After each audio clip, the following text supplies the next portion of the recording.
Vous connaissez la fête des voisins, cette journée où tous les voisins se retrouvent dans la cour, le hall, le jardin pour un moment de convivialité.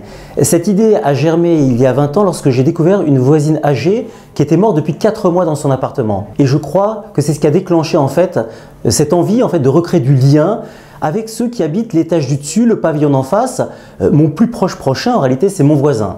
On a lancé aussi ce n'est pas chez soi et c'est une autre manière d'habiter dans l'entreprise, la fête des voisins au travail, qui rassemble des centaines de milliers de salariés, et on lance un programme qui s'appelle Collecte Solidaire. Et dans ce programme Collecte Solidaire, souvent dans l'entreprise, qui est un autre lieu où on habite souvent la moitié du temps chez soi et l'autre moitié dans l'entreprise pour ceux qui travaillent. Et dans l'entreprise, on parle souvent de qualité de vie au travail.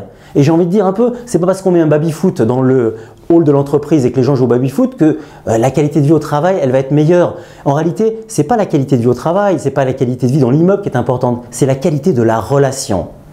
Je crois qu'un des vrais problèmes de la société française et de la société moderne de manière générale est celui de la relation à l'autre. Je trouve qu'il y a une difficulté, voire une souffrance relationnelle.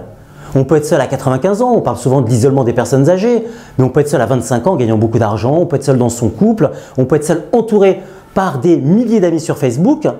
Comment va-t-on réussir à améliorer la relation ?